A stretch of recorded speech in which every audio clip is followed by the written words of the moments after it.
el nuevo espacio para pensar el mundo corporativo en Santa Fe. Porque en el mundo de los negocios, la diferencia la marca quien se anima a ir más allá.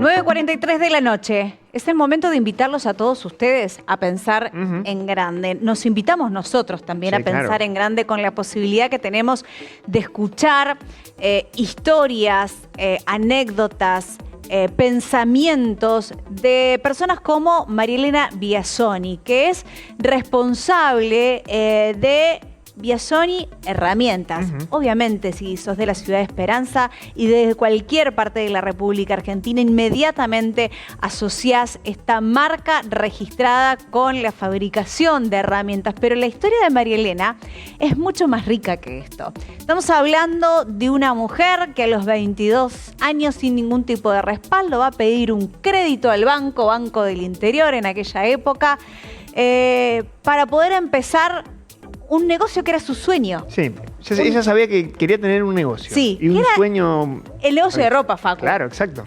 Por cuestiones de la vida tiene que hacerse cargo de una industria, y hoy hablábamos de la capacitación y el aprender, y tuvo que aprender muchísimo para terminar dirigiendo los destinos hoy de cientos de empleados que trabajan con ella, como suele decir. Con ella, porque ella trabaja codo a codo, interiorizándose siempre de todos los procesos productivos, con tantas anécdotas que nos van a quedar cortos. Me gusta mucho esto que salís de viaje, Luche. Sí, y aprovechaste hicimos Rafael, viajar. Esperanza. Claro, exacto. Sí, pero sobre todo nos llevamos charlas imperdibles como la que hicimos con Marielena, que si te parece, compartimos esta primer parte. Dale.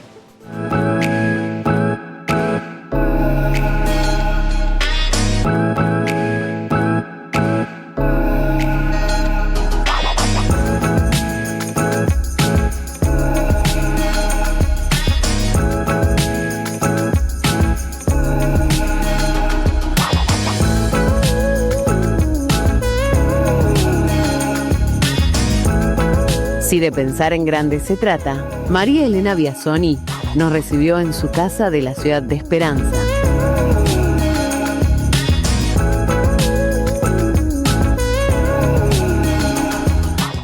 Bueno, Marielena, gracias por recibirnos en tu casa, que tiene mucho de vos por lo que nos contaste.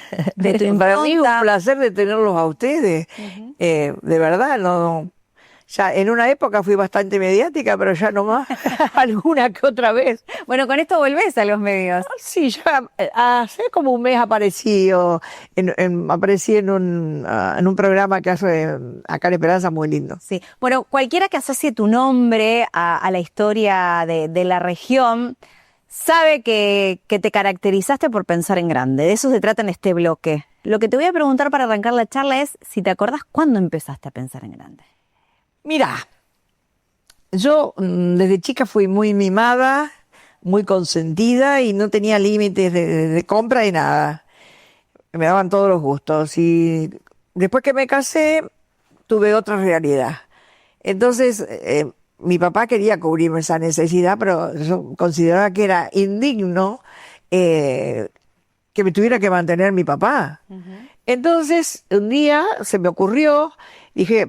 voy a ponerme una boutique. Bueno, fue como que dije una barbaridad, cómo iba a trabajar. Entonces, porque, a ver, no era que hacías algo muy distinto a lo que hacía tu papá, que siempre fue un modelo. No, mi papá sí, mi papá fue muy empresario, muy inteligente y tenía muchísimas patentes. Y bueno, a él también le costó porque sus hermanos, él había heredado y sus hermanos no hacían sucesión para que mi papá no pudiera poner su fábrica porque pensaban que se iba a fundir. Pero bueno, al margen. Entonces dije, voy a ponerla, pero no tenía dinero. Y tampoco me querían firmar garantía, como no querían que trabajara, no me querían firmar garantía. Bueno, me fui a un banco, me lo voy a mencionar porque lo recuerdo siempre con muchísimo afecto al señor Botwell, que era del Banco del Interior. Entonces fui, pero de lo más audaz, te imaginas, 22 años tenía. Y le dije, mire, señor Botwell, la caradura total. Yo no tengo dinero, no tengo nadie que me firme una garantía, porque yo necesito poner un negocio, porque necesito para vivir. Claro. Y entonces me acuerdo que que no me pidió garantía, era en otras épocas, pero sabía que mi papá, si yo no lo pagaba, lo iba a pagar. Te respaldaba. Sí, pero no me quiso firmar mi papá, ¿eh? Por no tener problemas familiares no me quiso firmar. Bueno, cuestión que le pedí el crédito, suponte, en un año y enseguida lo pagué. Abrí una boutique, me gasté casi todo en la primer compra y en la decoración. Alquilé 4 locales y tumbé todas las paredes. 4 locales en una galería y tumbé las paredes. Quedó hermosísimo. Pero no tenía un peso ni partido en dos. Bueno, cuestión de que fue un éxito. Fue un éxito y la tuve durante muchísimos años y tenía clientas de todos lados, de verdad, de Santa Fe, de Rafaela, de San Justo, bueno, de todo, de Esperanza y de muchos lados. Y hacía muchísimos desfiles y hasta en un momento hice un desfile con Mirta Legrand, vino Mirta Legrand, vinieron, en ese momento había Marie Thérèse, que era la de Bijouterie, vino personalmente, y Lita Damiani vino personalmente. Elsa Serrano me dijiste que venía. Pero Elsa Serrano, cantidades vendía. Llegué a tener amistad con Elsa Serrano y a El Mora, la hermana, que era un encanto también, pero nos hicimos muy amigas. Bueno, fueron muchos años. O sea, que no era poner un localcito de ropa, sino no, que... todo lo grande. Todo lo grande sin un peso, nena. Con crédito. Pero el crédito lo pagué muchísimo antes de lo que tenía pensado. Y bueno, y unos años después, yo creo que tenía 25 años. La fábrica, que era el medio de vida de mis padres, estaba prácticamente quebrada. Y el gerente de la fábrica se fue a trabajar como gerente. Me dijo un día, mi hermano tuvo un accidente, que estaba manejando la empresa, mi hermano y el gerente, y tuvo un accidente y mis padres se habían ido a vivir a otro lado porque tenía muchos problemas con mi hermano. Mi papá era una persona que no le gustaba discutir. Y bueno, él se fue a vivir a Córdoba y de golpe me tuve que hacer cargo de la empresa, pero yo no tenía idea, nena. Yo era maestra. De una mujer en ese contexto de aquellos años. Olvídate, porque en ese contexto, querida, no sabés todas las que tuve que pasar. No tenés idea. Por ejemplo, pedía hora para ir a hablar con un distribuidor. Me daban la hora, todo perfecto. Yo llegaba con todos mis folletitos y mis cositas. Esperaba capaz que media hora. Yo soy muy puntual hasta el día de hoy. Y llegaba y me decía, disculpe, pero el señor no lo va a poder atender. No, chicas de esa, no sé. ¿Y vos qué hacías? Me iba cabecita baja, volvía al tiempo, y después se transformaron no solo en clientes, en amigos, que cuando iba me invitaban a comer. ¿Cómo era esa filosofía en tu cabeza, siendo una chica muy jovencita, porque estamos hablando de 25 años? Y es que era muy difícil, porque es como que era tan machista la sociedad, que es como que las mujeres no teníamos capacidad. Pero cuando yo me tuve que hacer cargo de acá de la empresa, lo primero que hice fue contratar un contador y me estudié los 5 años de contabilidad. Y sí, nena, yo tenía una boutique, mi boutique era un éxito, pero no es lo mismo una fábrica donde tenés que manejar costos, O sea, te pusiste a estudiar, dijiste. Por supuesto, y hice cuánto curso se te ocurra.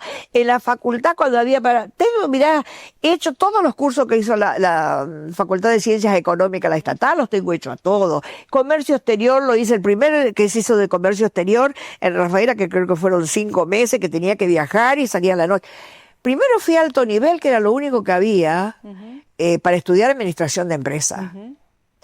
Bueno, estuve creo que eran 3 años. Bueno, después, ¿cuánto curso hubo en la universidad de marketing, de gerenciamiento? O sea, ¿te formaste?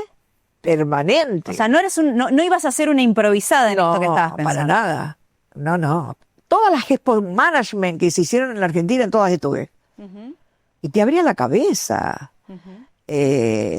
Pero yo tuve mucha ayuda. Te vuelvo a repetir, cuando yo entré a la fábrica, nosotros teníamos 2 plantas, una planta en Ercilia y otra planta en Esperanza. La planta de Ercilia mantenía la planta de Esperanza, entonces no era justo, fabricaban cosas que no había familia de productos. Entonces lo primero que empecé a hacer es sacar esto, sacar lo otro y empezar a hacer familia de cada producto de los que nosotros teníamos. Y además interiorizarte en lo que era... No, créeme que siempre le decía a mis empleados, chicos, cuando quieran que les haga una herramienta de punta a punta, se la hago. No los layao, vivía dentro de la fábrica, ¿eh? Pero siempre tuve, ¿cómo que te digo?, la colaboración de toda mi gente. Si no hubiese sido por ellos, tampoco hubiese podido haber logrado, porque ellos confiaron en mí. Me tenían tanta confianza. Bueno, jamás en la vida los defraudé. Tanta confianza que cuando, yo no me acuerdo en qué momento fue, que tuvimos que parar la fábrica, hicimos una presentación de crisis preventiva. Y la UOM no quería que firmara, les renunciaron a la UOM, sin que yo les dijera una palabra, te lo juro. ¿Eras muy de enfrentarte? No, yo no tenía problema, no, me querían en los sindicatos, porque como no tenía conflicto con mis empleados. Claro. No tenía un empleado el negro, se les pagaba la hora como correspondía, y siempre se les pagaba más, el 20% de los medicamentos que utilizaba, siempre tuvieron alguna adicional. ¿Cuál era tu secreto? Porque volvemos a lo mismo, hoy es muy común ver mujeres empresarias, mujeres industriales, pero cuando vos arrancaste con esos 25 años, no era nada común. No. Imagino, no sé si en tu cabeza lo pensaste como una limitante. No. Ellos entendieron, y yo creo que toda la gente que me conoció entendió que trabajando, cuando vos lográs consensuar el pensamiento del hombre, el pensamiento de la mujer, porque somos diferentes, pero cuando lográs el éxito. Es decir, nadie es más capaz que nadie. No sos ni súper genio, ni sos tonto. Sí. Pero me gustó esta idea que vos decías, yo le decía a mis empleados, si quieren que les haga una herramienta, se las hago. No era que se la podía hacer, hasta el día de hoy porque te la como puedo que las hacer. mujeres no teníamos que ver con las herramientas. Mi vida, Sí. a mí yo estaba en la ropa, que era lo que me encantaba. Las herramientas pensé en un momento de ponerle colores, porque me parecía que una pala negra era horrible, pero la gente estaba acostumbrada a la pala negra, porque ¿quién tenía ganas de ponerle colores? Darle más vida, porque no era muy, muy divertido para mí. Claro. Pero la gente confió mucho, mis clientes, todo. Mirá, si uno tenía un problema, qué sé yo, una herramienta, todas las herramientas nuestras tienen garantía de por vida. Si tenía, suponte, un problema, se mandaba un ingeniero para que vaya y vea cuál fue el problema, resolvérselo, cambiárselo, no sé, qué sé yo. ¿Sabes qué pasa? Que yo siempre estuve de los dos lados, de un lado como empresaria y de otro lado como empleada. Jamás usé una tarjeta de la empresa para uso mío particular. Si yo viajaba por la empresa, pagaba con la tarjeta de la empresa, y si viajaba por la boutique, pagaba mis gastos con mi tarjeta de la boutique. No mezclaba, fíjate vos que era lo mismo. Claro. Pues yo era dueña de las dos cosas.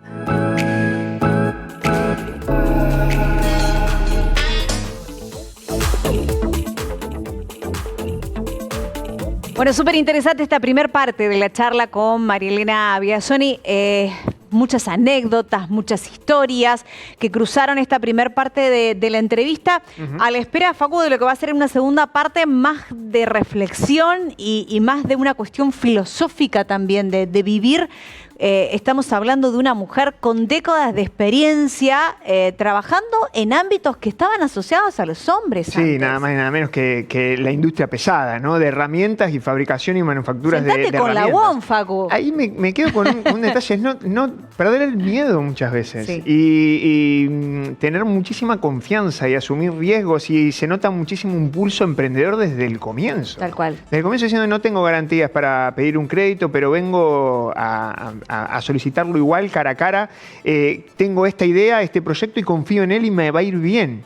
Fíjate ese plus de una visión que después, por supuesto, la terminó convalidando una vez que se tuvo que hacer cargo de una empresa familiar que es líder. Estamos Totalmente. hablando de una industria que opera a lo largo y a lo ancho de la Argentina, desde el interior de la provincia de Santa Fe, uno de los sectores productivos más importantes. O sea, estamos hablando de una historia riquísima. Me quedo con muchísimas ganas de seguir viendo. Bueno, y esa frase también que decía Facu, ¿no? Mis trabajadores siempre confiaron en mí, nunca los defraudé.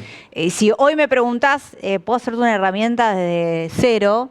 y puedo conducir los destinos también de esta industria que es líder. En un momento cuando dice, bueno, cuando empezamos a tomar decisiones y me tenía que hacer cargo de una empresa que tenía otro nivel, otra magnitud, tuve que empezar a acercarme y a formarme. Y me agarré un contador y empecé a estudiar sobre contabilidad, estructuras de costos, qué pasaba, cómo cobraba, cómo se pagaba, y también formar equipos. Creo que eso es la clave, el tema de las relaciones humanas dentro de cada una de las organizaciones, que por supuesto se generan con personas. En un ratito ella va a reflexionar acerca de esto de formar equipos. En un momento de su vida ella dijo, ¿qué pasa si yo me muero? Y me morí. Y me morí para ver cómo continuaba todo. En un ratito no te pierdas esta segunda parte de Pensar en Grande, entonces con Marielena Biasoni. Imperdible, hermosa charla que tenemos con ella, pero vendemos un ratito. Dale, y tenemos también invitados en piso. Todos los lunes a las 21, Milla Extra, un producto de Aire Negocios, con las voces locales más relevantes del mundo corporativo. Debatimos ideas y abrimos un espacio de intercambio. Conducen Luciana Trinchieri y Facundo González. Lunes a las 21. Milla Extra, un producto de Aire Negocios.